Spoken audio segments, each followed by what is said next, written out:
रायगढ़ के गोरखा में नेपाल मूल की महिला मीरा गुरुंग की नृशंस हत्या की पेचीदा गुत्थी पुलिस ने सुलझा ली है। कातिल कोई और नहीं बल्कि मृतिका की छोटी बहन का पति ही निकला। रायगढ़ एसपी ने प्रेस कॉन्फ्रेंस में बताया कि पारिवारिक रंजिश के चलते वारदात को अंजाम देने के बाद वह चक्रधर नगर थाना क्षेत्र के नवापाली में अपने रिश्तेदार के घर चला गया था। पुलिस ने मुजरिम को धर दबोचने में अहम कामयाबी हासिल की है। पुलिस ने 48 घंटे के अंदर इस बहुचर्चित मर्डर मिस्ट्री का सस्पेंस खत्म कर आरोपी को भी अपने हत्थे चढ़ाने में सफलता पाई है। मृतिका की बेटी ने अपनी मां की लाश को जमीन में खून से लथपथ पड़े देख लोगों को सूचना दी।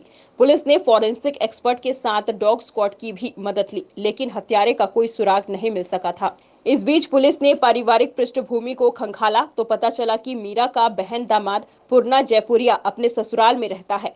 पुलिस को यह भी भनक लगी कि कुछ दिनों पहले ही मीरा और सूरज का पूर्णा के साथ घरेलू विवाद हुआ तो उसने देख लेने की धमकी दी थी। यही कारण रही कि शक की सुई घूमने पर पुलिस जब पूर्णा के रिश्तेदारों से पूछताछ की तो खुलासा हुआ कि वह अपने करीबी नातेदार के घर ठहरा हुआ है। जिसके बाद पुलिस नवापाली में ही योजनाबद्ध तरीके से घेराबंदी कर जब पूर्णा को अपने हत्थे चढ़ाया तो उसके इकबाले जुर्म करते ही सारी कहानी सामने आ गई। हत्यारे ने कुबूला कि 11 अक्टूबर को घर में मीरा अकेली थी तो उसने लोहे की हथियार से हमला कर उसकी हत्या की और नवापाली भाग गया, मगर पुलिस के आगे उसकी सारी चालाकी धरी की धरी रह गई और वह पकड़ा गया।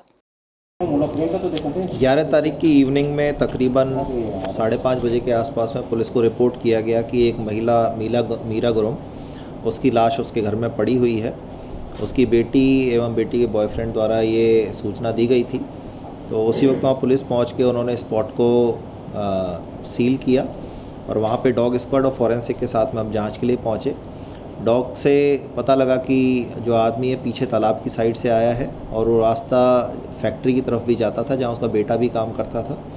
तो हमने कई सस्पेक्ट्स को लेके जहाँ पे उसके बेटे ने शक जताया कि उसकी कचरों से लड़ाई हुई थी और उन्होंने ही शायद इसको रिवेंज लेने के लिए मारा है, तो उनको भी हमने अपना कस्टडी में लेके पूछताछ की और हमने बाकी लोगों को भी सस्पेक्ट में रखा जो रिश्तेदार हैं ये सब।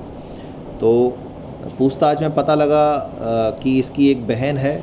उस बहन का जो पति है वो पहले ही सजा याफ्ता आदमी है जो सुंदरगढ़ जेल में 10 साल हत्या के केस में जेल में रहा है। तो हमने उसके ऊपर भी फोकस किया।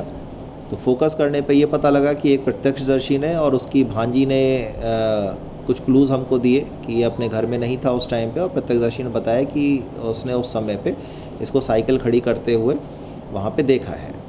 तो हमने आसपास की सीसीटीवी फुटेज निकाले, उसमें उसकी मूवमेंट देखी गई और उन मूवमेंट्स में ये भी पता लग रहा था कि वो कुछ कपड़े जो पहन के आया था उससे अलग कपड़ों में वो वहाँ से जा रहा था। तो ये सब देखने के बाद में और सख्ती से पूछताछ करने के बाद में फिर उसने कबूल किया कि ये जो मृतिका थी ये इसके जो निजी जीवन है उसमें काफ़ी दखलंदाजी थी। इसकी बहन को ये बहकाती थी। उसकी बहन और उसके जो बच्चे हैं वो इस मृतिका के हिसाब से चलते थे और इसकी बातें नहीं मानते थे। इसने ये भी बताया कि जो पैसा इसको जेल में दरी पट्टी बना के मिला था और कुछ ज़मीन का सौदा भी इसने किया था, तो उससे जो भी पैसा मिला था उसने अपने बीवी बच्चों को दिया था, बट फिर भी वो उसकी बात नहीं मानते थे। इस वजह से काफ़ी परेशान रहता था।